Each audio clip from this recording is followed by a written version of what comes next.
महायुतीच्या प्रचारासाठी रायगड जिल्ह्यातील वासांबे मोहपाडा येथे शिवसेना उद्धव बाळासाहेब ठाकरे पक्षाचे युवा नेते आदित्य ठाकरे यांची सभा झाली। यावेळी त्यांनी विरोधकांवर टीकेचे अस्त्र सोडले।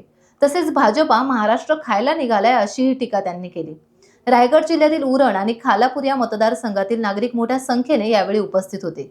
यावेळी आदित्य ठाकरे यांचे जोरदार त्या ठिकाणी स्वागतही करण्यात आले। आठवड्यापर्यंत थोडा थकवा जाणवायला लागलेला, पण आपल्या सर्वांना पाहून तो थकवा दूर निघून गेलेला आहे। बसून घ्या, विधान भवनात तयारी बसायची सुरू करूया।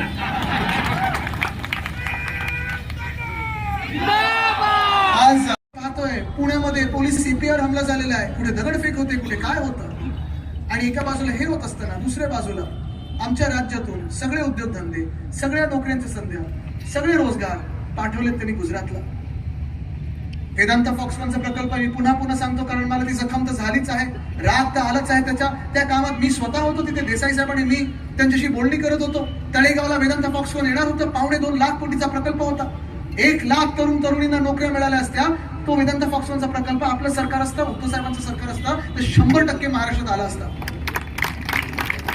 काय चुकलं असतं महाराष्ट्राचं किंवा काय चुकलं असतं देशात जर वेदांता फॉक्सकॉन महाराष्ट्रात आलं असतं? तर ठीक आहे, सरकार बदललं, भाजपने स्वतःचं सरकार बसवलं, घटनाबाह्य जरी असलं, महामानव डॉक्टर बाबासाहेब आंबेडकरांचा अपमान करून जरी तरी सरकार बसवलं असेल, तरी चला 1 मिनिट मी मानून घेतो की तुम्ही या राज्याच्या भल्यासाठी बसवलं असेल।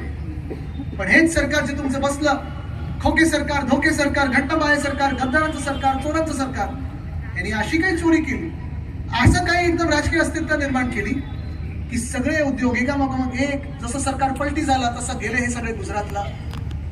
एअरबस टाटा मागच्याच आठवड्यात आपल्याकडे निवडणुका घोषित झाल्यानंतर देखील प्रधानमंत्री महोदय ते गेले तिथे बरोड्यामध्ये आणि तिथे रोड शो काढला। कशासाठी?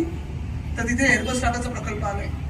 कोणी उद्योग मंत्री पण असं रोड शो काढत नाही कुठचा मोठा प्रकल्प स्वतःच्या जिल्ह्यात आल्यानंतर, पण त्यांना खुशी ह्या गोष्टीची होती, त्यांना सुख ह्या गोष्टीचं होतं की बघा महाराष्ट्रातून उद्योगधंदा कसा पळवला आणि नेला आम्ही गुजरातला।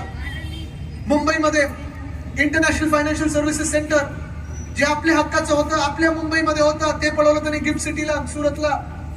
इकडचं डायमंड बोर्ड्स पळवलं सुरतला, मेडिकल डिव्हाइस पार्क असेल, बल्क ड्रग पार्क असेल, सोलर एनर्जी इक्विपमेंट पार्क असेल, 5 लाख रोजगाराच्या संध्या यांनी पळवल्यात गुजरातला।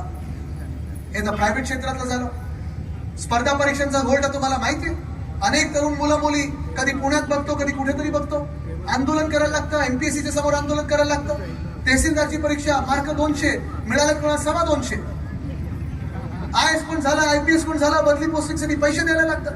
पोलीस क्वार्टर खराब हालातमध्ये, रिटायर्ड पोलीसवाल्यांकडे लक्ष द्यायला कोणी नाहीये। जे रिटायर्ड सरकारी कर्मचारी आहेत त्यांची जुनी पेन्शन योजना जी आपण सुरू करणार आहोत ती ह्या लोकांनी बंद करून ठेवलेली आहे।